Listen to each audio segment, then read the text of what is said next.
Bonjour et bienvenue en direct dans Morandini Live numéro 254. Chaque jour à 10h35 sur Non-Stop People, nous décryptons pour vous l'actualité des médias. Voici le sommaire. Nous sommes le mercredi 31 octobre et à la une, cette pause d'Emmanuel Macron qui intrigue les médias depuis 24 heures et qui embarrasse l'Élysée. Hier matin, les chaînes info évoquaient un coup de fatigue du président. À midi, on parlait d'une simple pause et hier soir, ce n'était qu'un pont de la Toussaint comme tous les Français. Il n'est pas fatigué, il gère l'effort, dit-on à l'Élysée sans rire. Bref, on le voit, la communication patine autour d'Emmanuel Macron pour justifier ses jours de repos. Alors Jupiter est-il en train de descendre de l'Olympe? Emmanuel Macron s'impose-t-il à lui-même un rythme trop élevé? Décryptage avec nos spécialistes de la communication dans un instant en direct. Ce soir, Michel Simès va se tenter animateur de talk-show en deuxième partie de soirée sur France 2.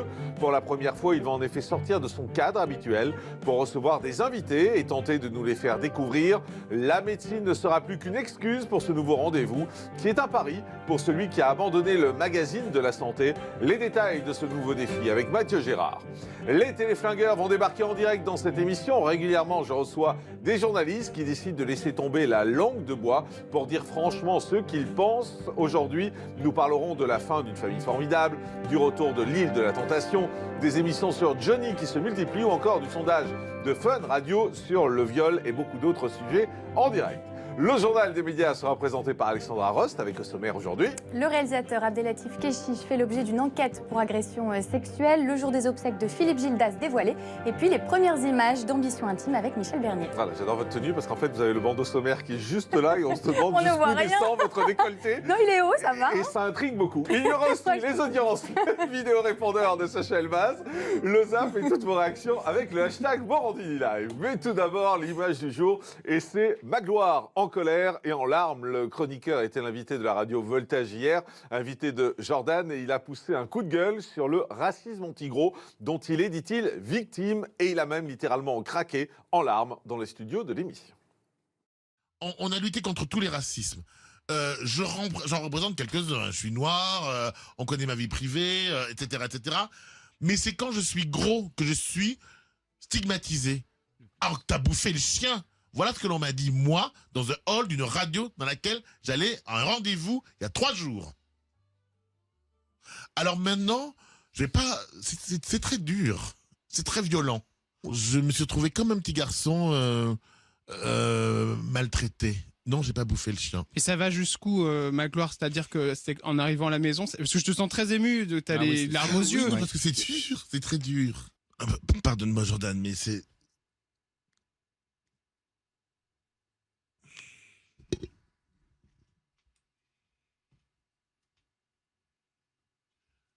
Et je comprends, c'est difficile. C'est plus que difficile, c'est des choses qui se vivent au quotidien. Oui, parce que toi, t'en souffres énormément. Quand ce garçon te dit, t'as bouffé le chien, c'est une ordurerie, c'est un scandale, c'est pas bien. Mais c'est quotidien. Nous, moi, d'autres, on souffre tous les jours. Et tu comprends, c'est très dur. Et j'en ai marre. Il faut que ça s'arrête. Ça ne peut plus continuer. J'en ai marre. Il faut que ça s'arrête. J'en ai marre. Pardon, mais il faut que ça s'arrête. Tu comprends? Je voudrais surtout que tes auditeurs comprennent. Parce que, en fait, il faut vraiment se mobiliser. D'accord? C'est un peu compliqué. C'est un peu difficile. Pardon d'être... Je veux pas avoir un ton agressif. Je veux juste que les choses soient comprises. Je voudrais que les gens comprennent qu'il y a une vraie urgence. Aujourd'hui, moi, quand je vais sortir de cette radio, demain, quand je vais prendre le train ou l'avion, je ne veux plus qu'on me dise « Putain, Magloire, t'as bouffé le chien ». Je veux plus. Je suis gros, oui, et alors ? Voilà, Magloire qui était l'invité de la radio Voltage. On va regarder tout de suite les audiences d'hier avec vous, Alexandra. Et on commence avec la guerre des talks. Et c'est Quotidien qui est leader sur TMC. 1 331 000 téléspectateurs. Vous étiez 1 202 000 devant Touche pas à mon poste de Cyril Hanouna. Enfin, c'est à vous sur France 5. 1 154 000 à suivre Anne-Elisabeth Lemoine. Et en prime, c'est un nouvel épisode de la guerre entre d'un côté Capitaine Marlowe et de l'autre Good Doctor. Il y avait une sacrée concurrence hier soir. C'est Capitaine Marlowe qui s'en sort gagnante. 6 412 000 000 fidèles. Arrive ensuite l'inédit donc de Good Doctor, c'était le final. Il va falloir attendre la semaine prochaine, Jean-Marc, pour retrouver la saison 2. Pour la saison 2, Je sais que effectivement. vous êtes impatient, ça fait 4 125 000 téléspectateurs. Bon démarrage pour la France, un incroyable talent sur M6, 3 478 000 téléspectateurs. Plus loin derrière, France 2 avec Secret d'Histoire, on ne retiendra pas forcément le score d'1 775 000. Oui, vous l'avez dit, hein, c'est un bon démarrage pour la France, un incroyable talent, parce que c'était un vrai pari de la programmer hier soir. Ils savaient qu'il y avait Good Doctor, ils savaient qu'il y avait Capitaine Marlowe. Ils ont tenté la France, un incroyable talent, et ça a vraiment très bien marché. 3,5 millions de téléspectateurs. Donc bravo à M6, c'est du côté de la TNT. Il y avait de l'histoire également sur Arte Verdun aux portes de l'enfer, suivi par 816 000 téléspectateurs. Il y avait des programmes aussi autour d'Halloween, avec par exemple La Famille Adams. Maintenant, ça n'a pas marché du tonnerre, quoi. Très bien. Voilà, bah c'est voilà. Halloween quand même, on en parle aujourd'hui, c'est ce soir. Bah oui, C'est ce soir. D'ailleurs, vous voulez une bonne blague d'Halloween ou pas? Oula, je crains le pire. Allez-y. Est-ce que vous savez quel est le plat préféré d'un vampire? Je donne la réponse ou je demande aux Non, téléspectateurs non, de non, répondre dites sur tout, parce que Morandini Live? ça va être un flop, je le sens. Le Allez-y. croque-monsieur. D'accord. On va passer aux vidéos. Ça vous fait pas rire? Ouais, je suis mort de rire, Non. mais c'est intérieur en Non, fait. horloge, ça a bien marché, je Ouais, suis sûre. bah, c'est ça, ouais. Bah, c'est ce qui m'inquiète le plus. Tout de suite, vidéo répondeur, c'est votre avis sur la télé. C'est Sacha Elbaz qui a dû rire, à mon avis, à votre blague, parce J'en ai qu'il sûr. il doit aimer ça. Public. Le vidéo répondeur, il y a le son, mais aussi l'image. Bonjour Jean-Marc. Bonjour Jean-Marc. Bonjour Jean-Marc. Bonjour Jean-Marc. Salut Jean-Marc. Bonjour Jean-Marc. Alors hier soir, j'ai regardé Capitaine Marlowe. C'est une série que j'aime bien parce qu'elle est complètement déjantée et voilà, un peu comme moi, et j'aime bien. Vous avez appuyé sur le bouton on? Bah ouais, j'ai appuyé sur le bouton. Le bouton on. Bah je parle pas américain, tu parles ch'ti toi peut-être? Et bonjour Jean-Marc, mais moi j'ai regardé Good Doctor. Parce que j'adore le petit jeune qui est autiste. Il joue super bien et il me fait rigoler. Voilà. Et je conseille à tout le monde de le regarder tous les mardis. Bonjour Jean-Marc. Il y a une série que je regarde qui est Capitaine Marlowe. Et si je suis pas là, je la regarde en replay parce que j'aime bien son interprète Corinne Mazero. Le scénario est pas toujours top, mais c'est assez amusant et ça me distrait. Bonjour Jean-Marc, hier j'ai vu qu'il y avait le retour de La France a un incroyable talent. Bonsoir à toutes, bonsoir à tous. La France a un incroyable talent est de retour. Ce programme, ça fait longtemps que je ne l'ai pas regardé. Je regardais beaucoup avant, j'aimais bien. Avec le jury, c'était assez une bonne ambiance. Après, il y a eu des histoires avec Gilbert Rozon. C'est vrai que ça s'est un peu trop éloigné par rapport au but d'avant. Et puis, c'est toujours la même chose. Les talents, on les recroit plus. Et puis, il y a beaucoup de... Enfin, c'est plus tourné vers la moquerie des gens, je trouve. On dirait que vous êtes préparé pour une soirée échangée. Avant, on regardait vraiment les vrais talents et les vraies personnes. Et puis maintenant, c'est un peu... pas de la moquerie, mais un peu. Voilà, en tout cas, 3,5 millions de téléspectateurs hier soir pour la France, un incroyable talent. Si vous aussi, vous voulez nous donner votre avis sur les programmes, sur les animateurs, vous le faites avec l'adresse qui s'affiche sur votre écran, le vidéorépondeur @gmail.com. On attend vos messages et on les passera avec plaisir dans cette émission. Tout de suite, donc, nous allons décrypter la com politique et en particulier celle d'Emmanuel Macron qui semble se prendre un peu les pieds dans le tapis depuis 24 heures avec cette histoire de pause qui intrigue les médias. Avec nous pour en parler, Florian Séniki. Bonjour. Merci d'être avec nous, fondateur de la Frenchcom, Flore de Santisteban. Bonjour. Merci d'être avec nous. Vous êtes maître de conférence à Sciences Po Paris et membre du CEVIPOF. Et puis Ziad Gerbrand, bonjour. Bonjour. Merci d'être avec nous. Vous êtes spécialiste en communication politique et directeur conseil chez Little Wing. Merci à tous les trois d'être avec nous. Ziad, je voudrais commencer par vous tout d'abord. On a le sentiment quand même que c'est un énorme cafouillage autour de quelque chose qui est finalement assez simple. C'est Emmanuel Macron qui décide de s'arrêter, de faire un pont qui est le pont de la Toussaint. Et depuis hier matin, tout le monde se prend les pieds dans le tapis. Et c'est vrai qu'on voit que la question des vacances des présidents est toujours un sujet un petit peu épineux en termes de communication politique. Hollande s'était déjà pris les pieds dans le tapis au moment de sa première vacance. Après son élection, on l'avait vu bedonnant sur la plage de Océ du Froid de Brégançon. Et on voit que justement Emmanuel Macron a un peu de mal à avoir une position assez claire sur ses vacances. Il n'assume pas de prendre des vacances et prendre une pause pour la Toussaint, alors qu'on peut comprendre qu'il a besoin de prendre un peu de recul avant la semaine qui l'attend. sommet international, rencontre avec les Français, déplacement dans les territoires. Donc c'est vrai qu'il y a toujours en France une certaine appréhension des présidents à assumer une position assez claire sur les vacances. C'est un homme comme tout le monde et il a besoin de souffler un petit peu. Oui, mais alors vous dites quelque chose d'important, vous dites c'est un homme comme tout le monde. Or, Flore, au départ, il ne s'est pas positionné comme un homme comme tout le monde, il s'est positionné comme Jupiter. Oui, tout à fait. Et c'est peut-être là où il y a une surprise et ça ne colle pas avec l'image. Oui, c'est ça. En fait, le paradoxe est là. C'est-à-dire que c'est un président qui promeut la société du travail, qui encourage énormément l'activité. Et donc, je suis assez d'accord avec vous, il n'assume pas de prendre des vacances. Donc, c'est clairement ça le message qu'on peut voir. Bon, cet été, on a déjà eu l'épisode avec Brégançon. On s'est demandé s'il allait faire une pause dans sa communication, s'il allait nous envoyer des cartes postales. Le fait est que oui, parce qu'en fait, Macron fait toujours du Macron. Il a du mal à s'arrêter même 2-3 jours. Donc là, on va voir ce qui se passe dans les prochaines heures. On va voir s'il fait une vraie pause ou si... il continue son activisme habituel. Mais Florian Sélicky, il y a quand même un problème dans la com, parce qu'au départ, on nous explique que c'est pour convenance personnelle, puis on nous dit qu'il est fatigué. Alors en fait, ce qui a le plus intrigué sans doute les médias, et c'est pour ça que tout le monde, toutes les chaînes infos sont parties en boucle là-dessus, c'est qu'on nous explique qu'il est fatigué. Et derrière ce mot fatigué, tout le monde imagine plein de choses. Bien sûr. D'abord, évidemment, l'état de santé du président de la République, qui en France a toujours été une question taboue, au cœur des préoccupations des communicants politiques, qui n'ont pas envie jamais de faire la transparence quand ils accompagnent un président de la République sur l'état de santé du président de la République. Donc ça fait évidemment référence en creux à cette question essentielle. Mais ça, surtout le révélateur, ce moment de cristallisation autour de cette question de la pause d'Emmanuel Macron, le révélateur d'une succession de fautes de la part des communicants d'Emmanuel Macron qui n'ont pas su faire immédiatement la transparence sur ce qu'il se passait. Et à changer de version, ils ont fait naître chez les médias qui sont leurs interlocuteurs au quotidien un doute sur l'authenticité de la situation et les médias sont mis à chercher ce qu'il se cachait derrière ce que les communicants exprimaient. Et c'est là, évidemment, une faute majeure. Emmanuel Macron, s'il avait eu un succès au départ dans sa communication avec les Français, c'est parce qu'il avait assumé tout ce qu'il faisait. Il n'assume plus. Voilà ce qui donne naissance à ces extraits. Alors justement, on va regarder Quotidien hier sur TMC, et en fait, qui a repris un article du Parisien qui y a quelques jours qui parlait de la fatigue d'Emmanuel Macron, et ensuite ils sont allés demander au ministre comment se portait Emmanuel Macron. Regardez, c'était hier dans Quotidien sur TMC. Il a pris cher. Il maigrit à vue d'œil. C'est inhérent à la fonction de président. Ils prennent tous un coup de vieux. Il gère la France à deux avec Alexis Colère. C'est normal qu'il soit usé. Les journées ne font que 24 heures. Et nous, ce matin, on a posé la question au ministre à l'issue du Conseil. Agnès Buzyn, ministre de la Santé, justement. Madame la ministre, bonjour. On dit que le président est un peu fatigué. Vous confirmez?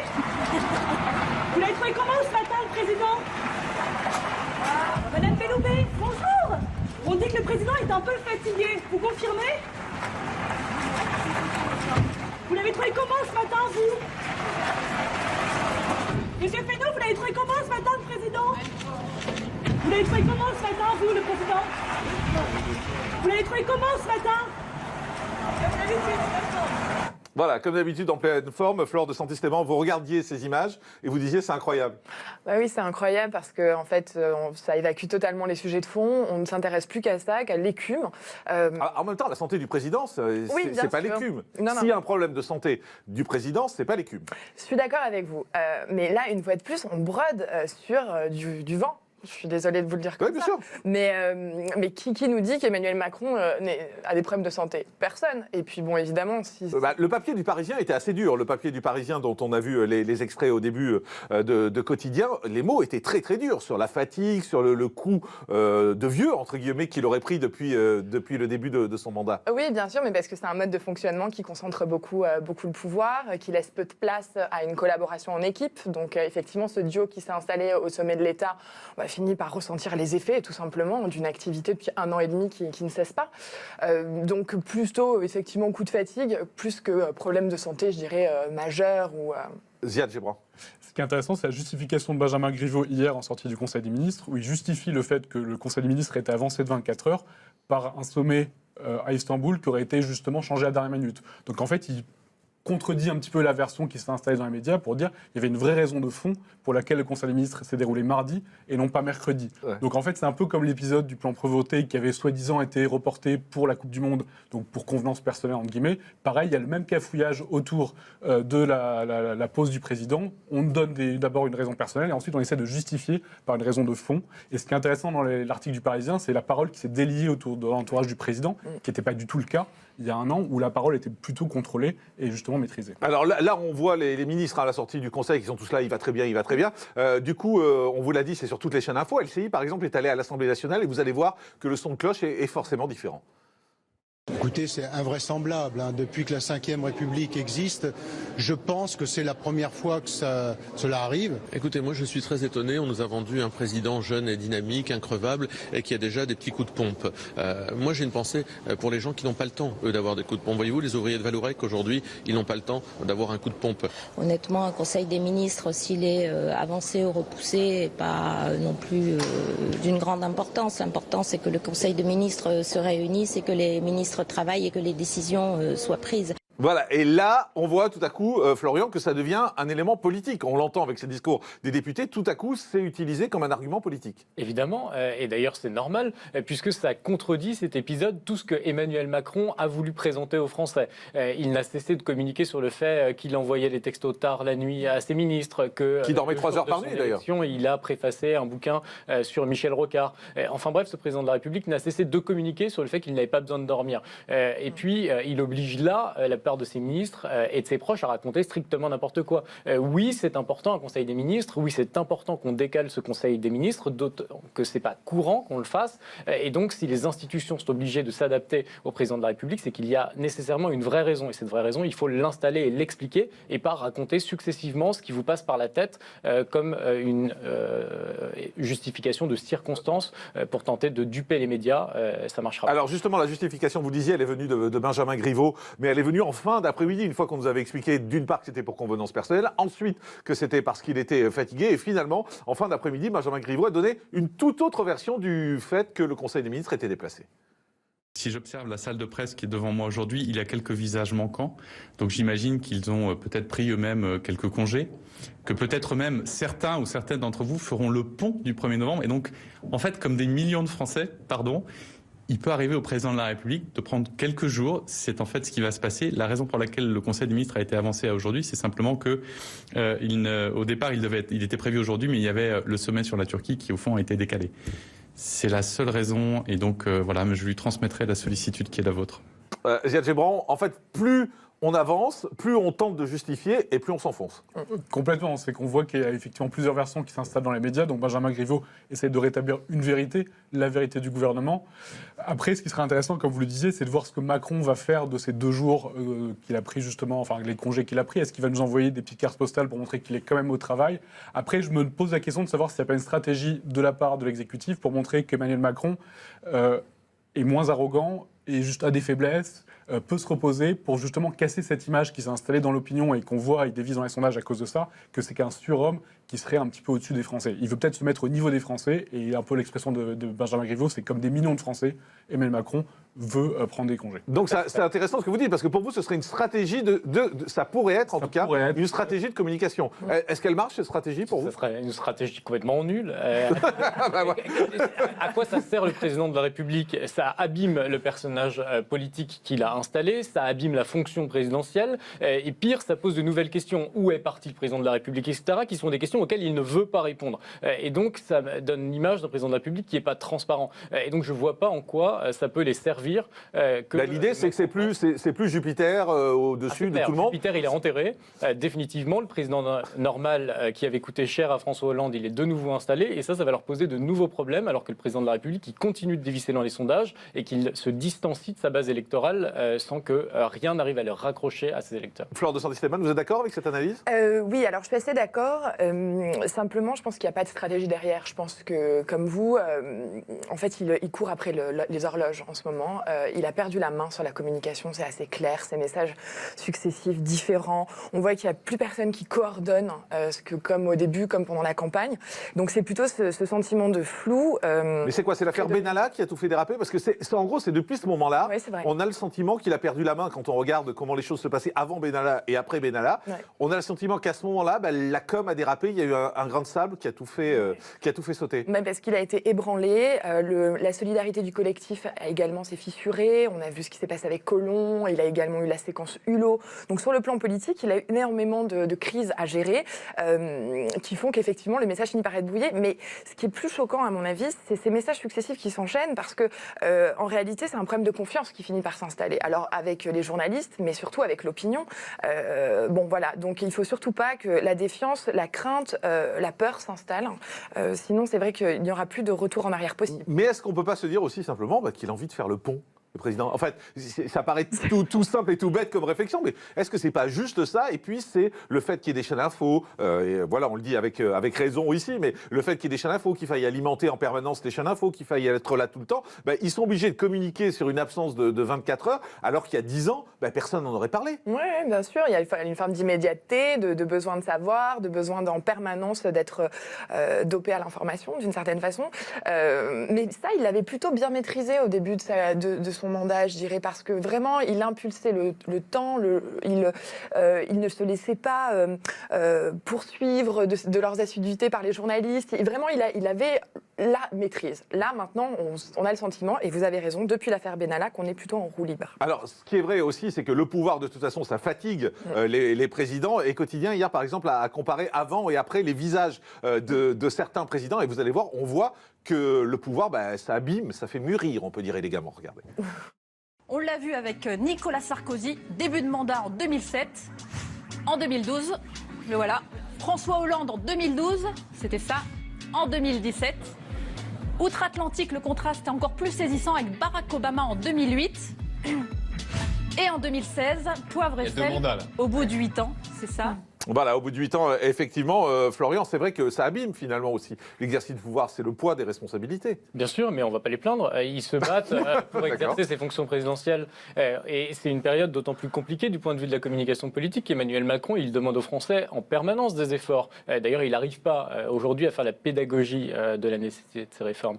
Et donc, il ne peut pas, en parallèle, lui expliquer qu'il va se reposer, ce qu'il aurait pourtant dû assumer dès le départ. Ziad Flore nous disait tout à l'heure, ça va être intéressant de voir ce qui va se passer pendant les 48 heures qui viennent et de savoir comment le président va utiliser ce temps et comment il va communiquer. Et vous êtes d'accord avec ça? Il va falloir surveiller un peu les messages qui sont envoyés par l'Élysée et l'entourage du président. Complètement. Et puis on voit bien que c'est le jeu auquel Emmanuel Macron joue depuis le début de son élection avec les journalistes politiques. C'est je donne le moins possible, je leur donne des petites cartes postales, des petites images, mais j'essaie non plus de ne pas les alimenter parce que je ne veux pas rentrer dans le jeu des chaînes d'information continue. Donc tout ça, c'est un jeu qui s'est installé depuis le début du quinquennat chez Emmanuel Macron, de ne pas considérer les journalistes politiques comme étant le seul filtre de sa politique. Et donc on verra justement comment il va essayer de s'en sortir par rapport à tout ce qu'on a entendu ces derniers jours pour justement imposer sa communication, imposer son tempo et ne plus justement être dans cette posture de je donne pas de l'information parce que ça permet de titiller un petit peu la curiosité. Merci Ziad Gebran d'avoir été avec nous, spécialiste en communication politique, directeur conseil chez Little Wing. Merci Flore de Santisteban, maître de conférence Sciences Po et membre du CEVIPOF, et Florian Silnicki, fondateur de la Frenchcom. Dans l'actualité, également dans l'actualité média, il y a cette nouvelle émission qui va être lancée ce soir sur France